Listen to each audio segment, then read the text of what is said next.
Hello, welcome back to the channel. It's me, Emmy the Cat Lady. I'm back here in Point Lookout with the creepy doll totems that you find all over the place here to visit this location. Oh, there's just a tire in the water.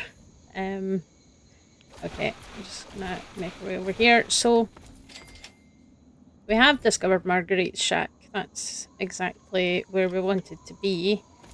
But I'm just gonna get rid of this guy. Right. Oh, is there more of them? There is more of them. Okay. Oh wait, undo it. Right, now that we've dealt with the aggressive locals.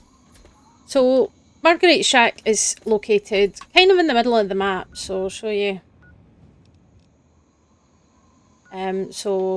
Yeah, Haley's Hardware is there, and Pilgrim's Landing and everything to the south, so we're kind of pretty much in the centre and north of the starting area.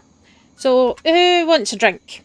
I don't partake in the booze anymore because of my medication and numerous health issues, so it's been quite a long time.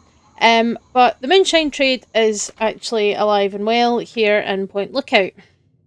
So, meet Marguerite. She is a local. She was born here in Point Lookout and comes from a long line of moonshiners. So, her family apparently dates back to the Prohibition era.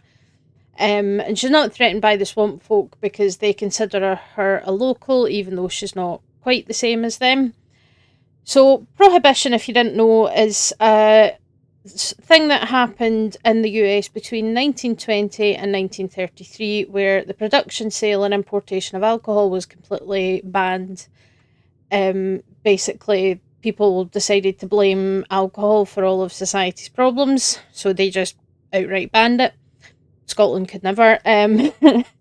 So bootlegging became a thing where people would be brewing alcohol in secret and selling it under the table, like in speakeasies. So that's where speakeasies came about. It was these, gin bars that were hidden and secret and illegal. So people would have to be invited to them and things. And you had to know they were there, and it was all very sneaky and under the table. So people would then start making their own alcohol at home. So the kind of hard liquor that we're talking about is known as bathtub gin in the kind of north of the US, and in sort of more rural areas, moonshine was the term that was used for it. So moonshine's an illegally homebrewed high proof alcohol, and proof is it's kind of an old term for measuring the alcohol content, to do with if it was strong enough to burn gunpowder or something. Like if you poured it on gunpowder and then it still ignited and it was strong enough, that was kind of how they did it. But as proof is kind of calculated as twice the percentage of alcohol by volume, ABV. So like a whiskey, say, that's 40% ABV is called 80 proof. Some people still use that term here in the UK as well, but very rarely nowadays. And we also had a slightly different calculation at one point of it would be 1.75 times the percentage ABV. Go figure. But most people, most of the time now, when alcohol is sold, it's in the UK certainly it's millilitres. So a standard measure of a spirit is 25 millilitres. Some people still use what they call the quarter gill, which is about 35 millilitres. But that is generally how alcohol is sold now. So Marguerite is kind of cagey about what she does, and we'll have a conversation with her in just a second. But she does have a little side quest for us, so let's have a chat. Hello. You ain't have the look of a local young lady. No, I don't. Think you could help a sick woman get on the mend? What's wrong with you? What's the matter? Reckon it's the orange fever. I Okay. do feel light in my head. So, yeah, Marguerite says, no, I'm not very well here. I have orange fever.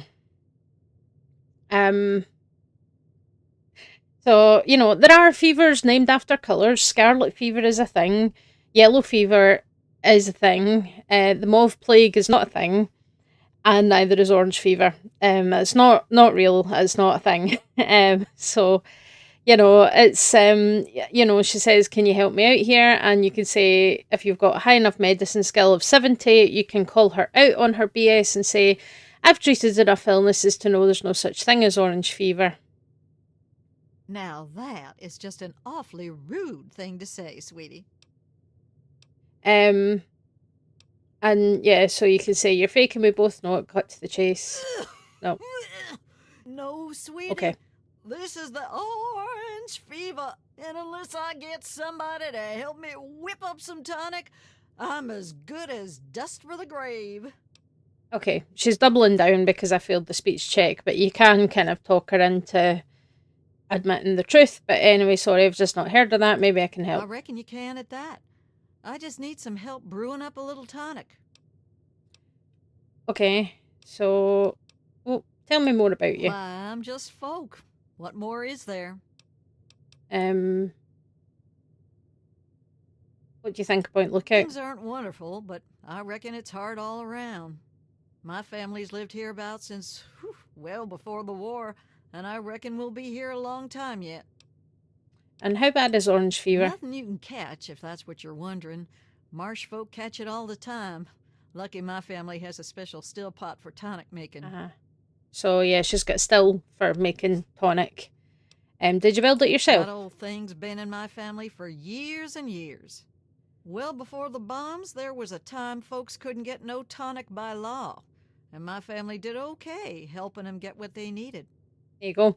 So yeah, she says that tonic wasn't allowed. So she's talking about moonshine. She's talking about alcohol. Never ask. So yeah, tell me about this tonic. Secret family technique, been so for generations. Help me brew some up by gathering ingredients. I'll share the batch to make it worth your while, and sweeten the deal with 300 caps. Okay.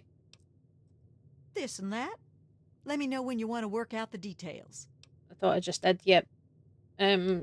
Well, there we go. So there's the quest, a spoonful of whiskey. You do also have the option of offering to fix the still. Could it now? I suppose you'd know how to see to that, wouldn't you? So yeah, you can do it for free, or you can do it for money. So you can say, I can fix it 100 caps, or with speech check 200 caps, or if you do it for free, then you get like 10 karma. So call it 100 caps. I reckon I can scrape that together. Go ahead and do what you can for it. So that's just like an additional unmarked quest. Right, you need to tell me what you need. You said you'd mend the still, sweet. What do you need? There aren't too many ingredients, but I brew large batches, so we need a good bit of each. We'll need punga fruit, yeast, and some fishing batteries for that extra little kick. Okie dokie. Punga fruit, and lots of it. The stuff those loonies make at the church is best. 10 of those'll do, but might cost you. Wild fruit will do the trick, but you'll need twice as much of it. Okay, and yeast. Well, we'll need yeast. You can find it about anywhere, but there's a big stash on the boardwalk. 3 sacks is enough. Okay, and batteries? You best keep this one to yourself, sweetie. The family tonic gets real kick from our secret ingredient. We need just a little bit of battery acid.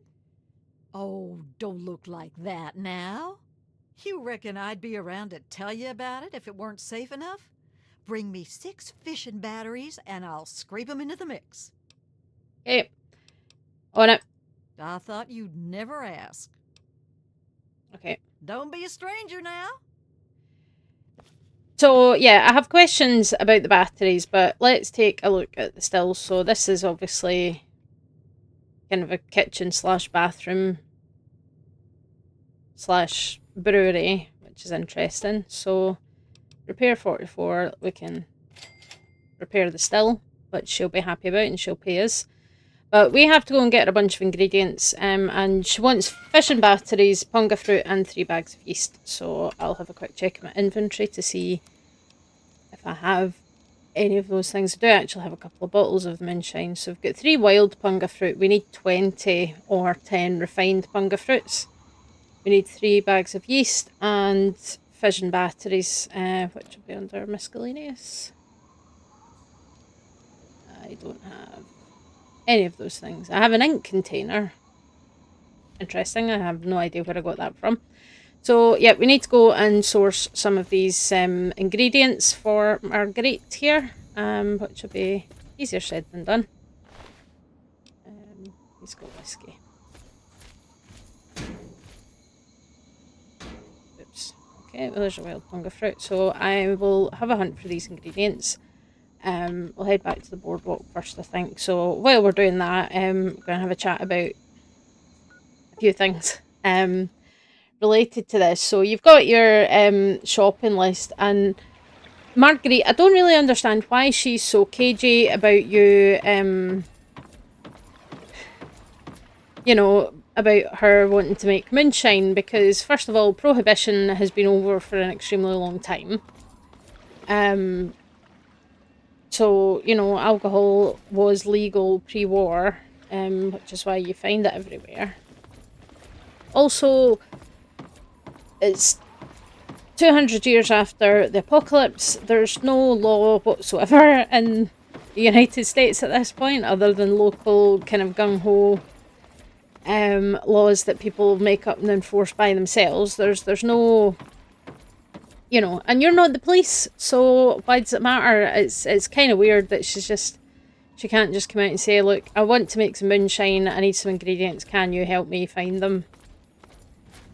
Because who cares about you know, about the law? It doesn't, it's yeah, kind of weird that she's just like pretending that she's doing something else, because she doesn't want you to know that she's looking for ingredients to make moonshine. Right, let's see. The fates have given me a vision of your future. I see you buying quality merchandise at low prices. Okay, sure. Well, hello there, young traveler. The fates had told me that I would receive a visitor today. But I'm being rude. I am Madame Panada, and this is Madame Panada's House of Wares. For all things a traveler needs, I am here to provide. Okay. Bullets, stim packs, armor, weapons, junk. If you need it, Madame Panada has already anticipated your need and procured it months ago. That's kind of impressive, Madame Panada. Let's see. All of Madame Panada's wares are top quality. Sure. Do you have... No, you don't. Do you have any fission batteries? You have one. Okay. I'll take it. Oh, you do have one yeast. That's fine. Wait, do I have one yeast? I, for some reason, thought it would have been the aid thing, but I guess... No. Okay. Great. See you later. Fair travels, young one. Sure. Okay, so yeah, she's an interesting character. That's a fortune teller who predicts people are going to come and buy stuff from her, which is interesting because she's literally like the only shop here, so where else are people going to go and buy stuff? But I think it's kind of interesting. So obviously the fission batteries are one of the ingredients that you're asked to procure for this moonshine, and in real life, so the stills were made from radiators, made from things that people just had lying about, you know, because they couldn't obviously just go and buy the standard equipment to make alcohol anymore because it was illegal. So what that meant was that, you know, there could be some metal contamination of the you know, the product, that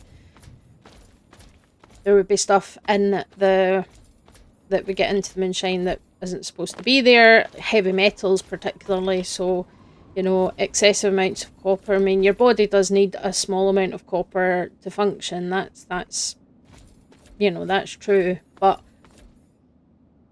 it doesn't need like too much copper is toxic. That's one of the reasons. This is completely unrelated to any of this, but one of the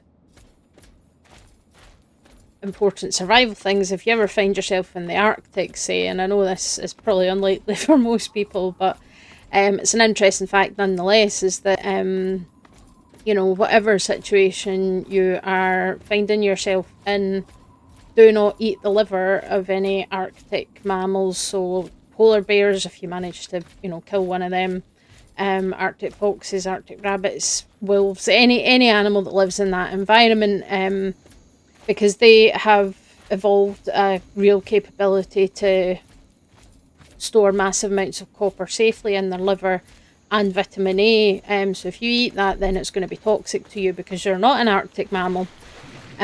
So it's a kind of survival rule, is that if you're, you know, if you come across these animals, whatever you need to eat, don't eat the liver because of the copper toxicity. So copper can be toxic in high doses. Zinc, again, you need some zinc in your diet. It's a micro mineral that you do require a small amount of, but again, too much is toxic.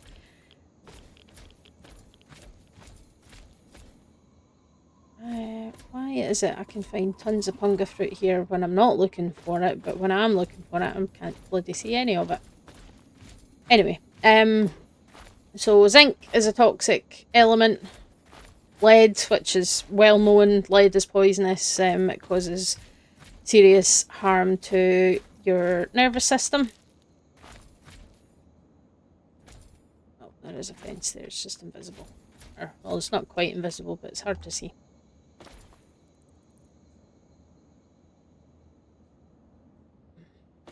I have no idea why there's a lawnmower and a toilet there. Questions that you probably never really wanted to ask. Oh, I've got glowing mushrooms. I was hoping for more of the punga fruit, but let's see. What on earth?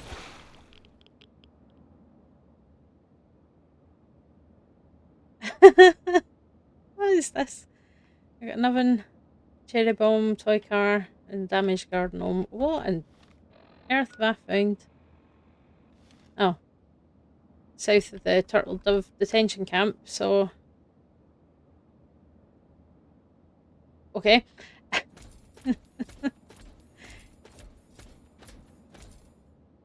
Developers have had a lot of fun with putting weird things in places in these games. It's always fun when you stumble across something like that. I have not seen any more punga fruits.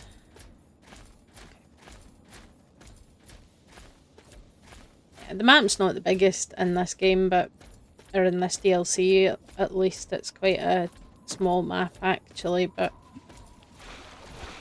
there's a lot of interesting stuff crammed into it. Where did I get to? So yeah, lead, which, you know, you can find in piping and things like that. We obviously don't use it for water pipes anymore because we know lead's really bad for you. Arsenic as well is another common mineral that can cause serious harm. Again, well known, it's well established the danger of arsenic. And another one that can happen is that sometimes the fermentation can create methanol. So the alcohol that you're looking for, the one that's in spirits, is ethanol. But you can make methanol as well, and methanol is really bad for you. It actually can cause blindness, among other things, so definitely not recommended. And if that contaminates the ethanol too much, it can make people seriously sick. So obviously not something that you really want your customers to do, because if they die, then they're not going to buy any more moonshine from you. So, you know, reasonable to make sure that you're not poisoning your customers if you're going to be making illegal moonshine. Seems fair to me. But yeah, so it's something that, you know, it's a commonly known issue that some things could get contaminated and stuff like that. So you had to be kind of careful about how you went about things. And there's talk of an old test for contaminants like this, which involved burning what you've distilled, the distillate, and the colour of the flame would show if any contaminants were present, like it would burn blue if it was ethanol and everything was pure, and the colour of the flame would change if there was lead in it or if there was methanol in it and things, but there's no actual basis for accuracy of that test, so it's not really reliable and not recommended to base any decision making on when you are, which obviously do take it as read that I'm not recommending that you actually go and start brewing up your own alcohol. That would be probably illegal and a bad idea. It's it is an industry that's now regulated for good reasons. Stills can explode and things as well. There is always a risk of that when you're dealing with a lot of heat and you so it's not a safe thing to do, and it's kind of dangerous. But if we bring all this stuff back to Marguerite, she'll tell you to come back the next day. So I am going to go and find all the ingredients we need, and I will be back with you in just a second.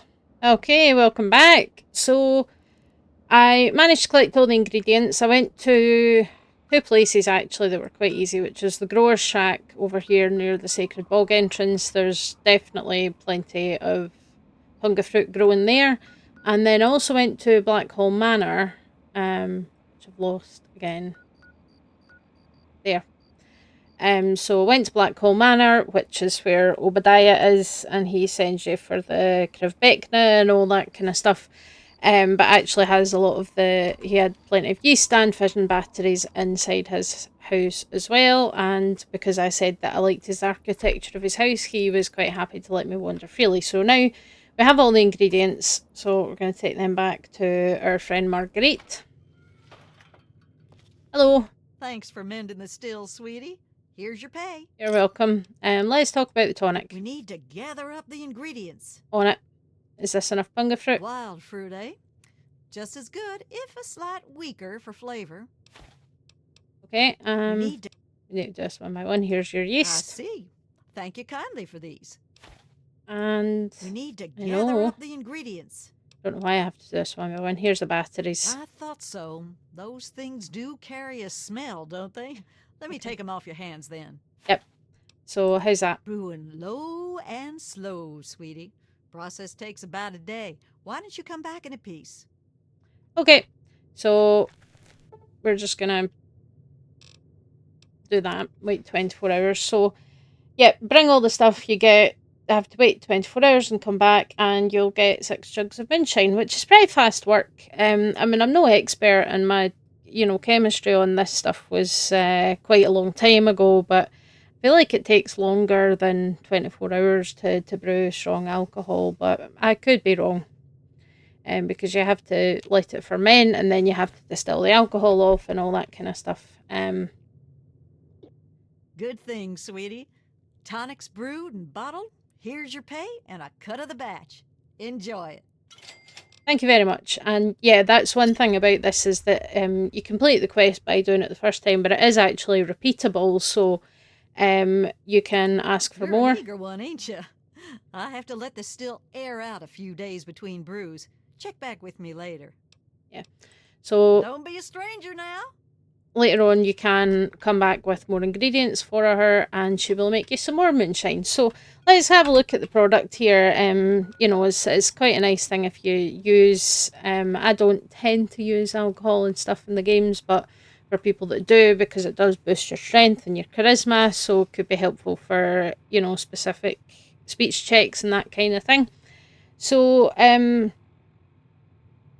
obviously, the title of the quest, A Spoonful of Whiskey, is a cheeky little nod to Mary Poppins, and the song A Spoonful of Sugar helps the medicine go down, because she's obviously talking about it as a tonic for her orange fever, because she, for some reason, doesn't want to admit that she makes moonshine, even though nobody is going to care about some random woman in the swamp making moonshine, because, the world's ended, who cares if people are brewing their own alcohol at this point, but is what it is.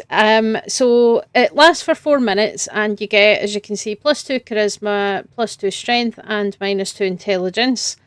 So it's quite strong stuff, and it will put hairs on your chest. If you compare that to, have I got any other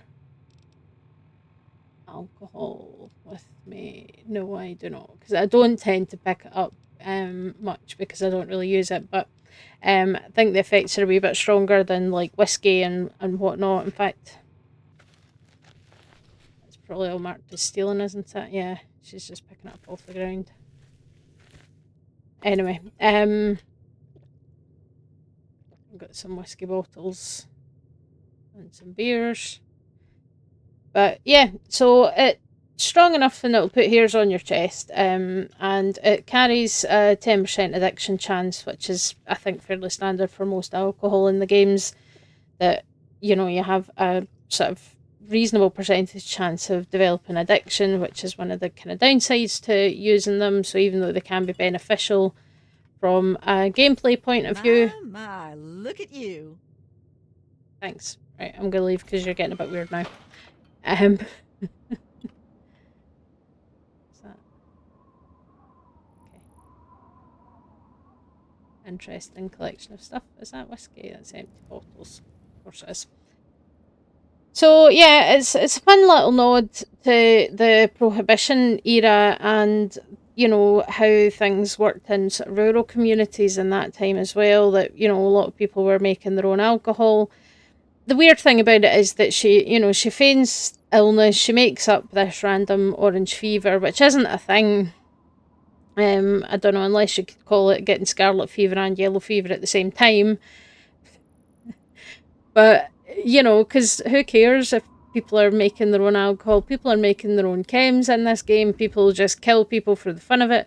The law doesn't care, so I don't know why you have to be so cagey about it instead of just being like, yeah, I'm making moonshine. If you want some, go and get me these things and I'll make you some. But, you know, that's kind of interesting. And the battery acid is a question. I know she says, oh, it's perfectly safe. I wouldn't be here if it wasn't safe.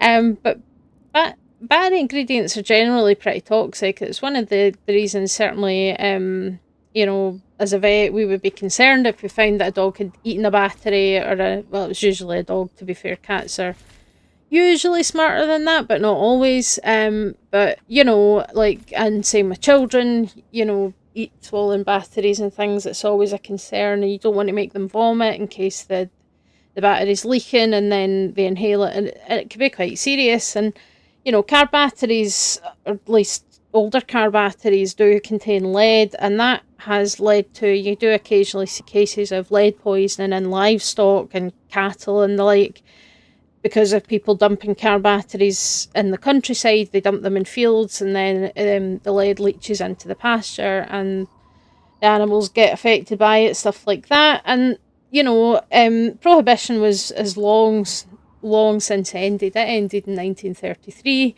And we know that, you know, the timelines for our universe and Fallout kind of diverged after the Second World War, which obviously was 1945 onwards. So there's plenty of liquor to be found in the wasteland, which is probably much safer than the battery acid moonshine that Marguerite is making.